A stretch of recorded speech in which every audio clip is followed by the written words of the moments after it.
For this assignment, I chose to focus on the scene from The Ring where Rachel finally figures out what happened to Samara. I really think that this scene reveals what the characters are really dealing with, and it provides a lot of answers to questions posed earlier in the movie, like, what is the ring? And it also serves to humanize Samara while simultaneously setting her apart. She's a little girl whose parents don't understand her and whose mother ends up killing her, and she's really portrayed as the victim in this scene, which really humanizes her and makes it so that we can identify with her. At the same time, Samara is deadpan the entire scene. She doesn't show any emotion. There's no way for us to really connect with her on that human level.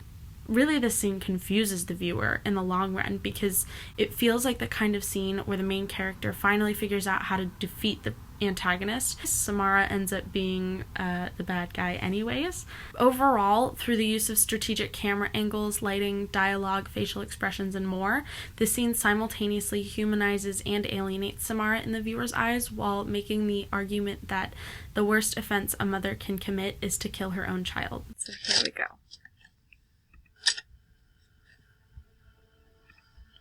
So the first thing in the scene is Samara watching that clock go round and round. She doesn't sleep.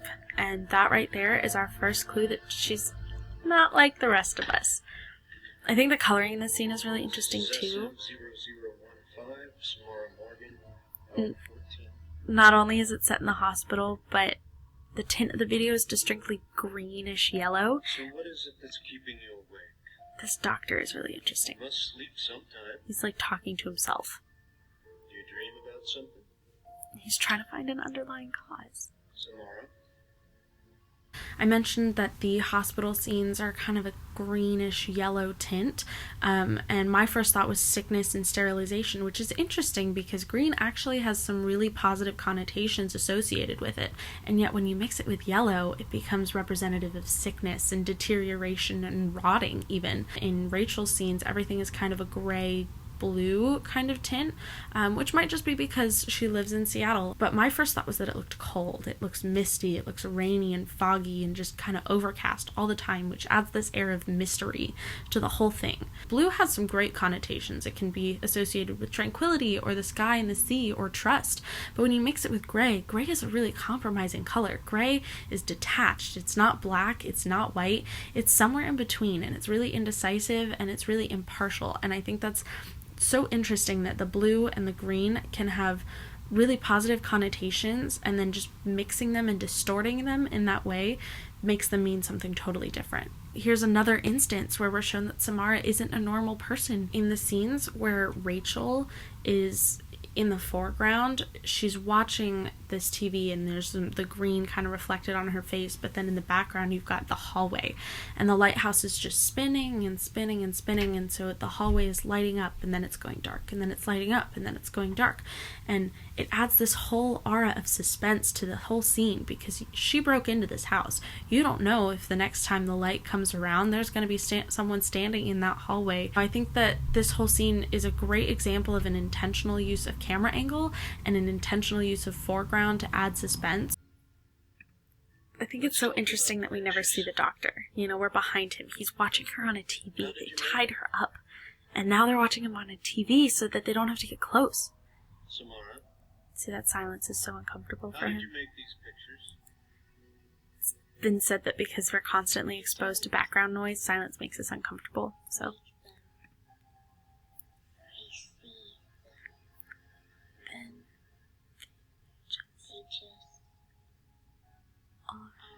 see, that's so creepy. And her facial expression here is so interesting. She doesn't show any emotion. You know, her hair is hanging in her face, blocking the one bit of body language she might engage in. There's only 7% of communication that happens through your words. 38% is through your tone of voice, and she is so monotone this whole time, you know, and then the 55% is body language. She's not moving. But you don't want to hurt her anymore now, do you? You don't want to hurt anyone. She said she wanted to see her mommy, appealing to your human side. Well, that's why you're here. So that I can help you to make it She stop. thinks if she plays the part, she'll get out. But I do, and I'm sorry, it won't stop. Where does the comma go in that sentence? You know, the first time I heard it, I thought she meant, but I do hurt people, and I'm sorry. But then I realized that the word it in It Won't Stop is so vague. You really don't know what she's talking about. She could mean that she does hurt people without meaning to and that she's sorry, but she could also mean that she does want to hurt people and that it won't stop. She won't stop hurting people. And the first time I thought about it that way, it really freaked me out. Did they writers leave that line vague just so that the viewers could draw their own conclusions? Am I supposed to figure it out on my own? Am I supposed to decide what she means? Personally, I think it's meant to further illustrate the fact that Samara isn't like the rest of us, either in the fact that she hurts people without meaning to with her mind, or in the fact that she does it on purpose. So she starts talking about her dad here. And the doctor tells her that her dad loves her. They just want to help you. No. Your daddy loves you. Daddy loves the horses. There he is! He wants me to go Made me jump the first time. There's the use of the No, he lightning. doesn't. Rachel's facial expressions are so He different doesn't know what. from... Samara. You know, Rachel's facial expressions are so different, so contrasting from Samara's. She's showing empathy. She's showing that she cares for this little girl. She gets a little startled when Samara's dad shows up. This is the first time that Samara looks up, and she does it under her eyelids. She kind of glares at you. And I think it'd be creepier if she was smiling, and yet the deadpan makes it creepy enough, you know? How do you react when somebody looks at you from behind waves of hair and you can't read their facial expression, you don't know what they're talking about, you know? I think this is another instance where we're shown that Samara isn't a normal person. She knows things that people outside don't know. She knows things that the doctor doesn't know. She knows things that Daddy doesn't know. She knows things that we don't know as viewers. And this really makes us outsiders. Okay, so we're at the well. I don't know if you can hear this. Let me turn the volume up.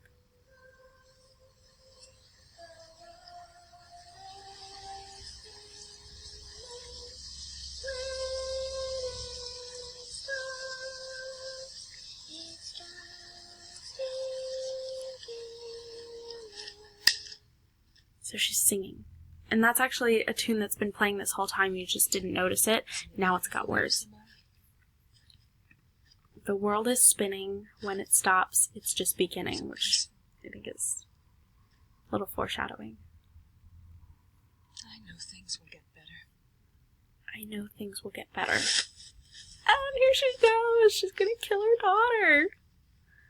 See, there's the face of anguish. Let me hide me. All I ever wanted was you. All I ever wanted was you. Alright. Down the well. Look how far she falls.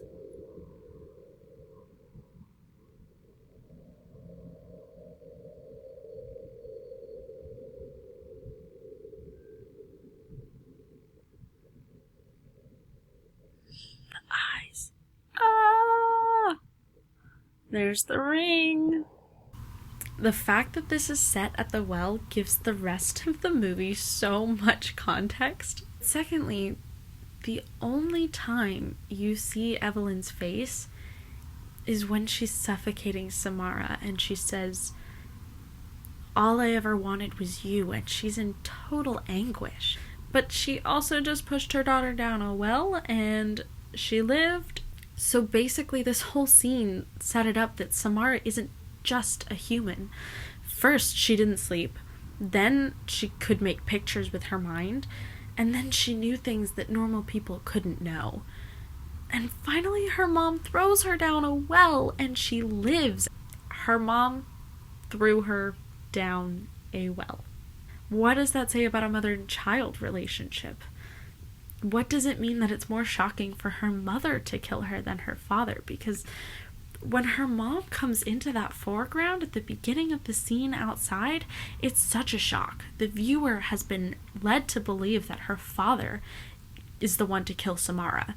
I think a big aspect of the shocking dynamic is that women in general are seen as givers of life. To breach that innate trust between a mother and a child is so shocking and so counter to our very nature that we immediately condemn the mother and assume that the child is innocent, despite just witnessing the fact that she's not a normal child.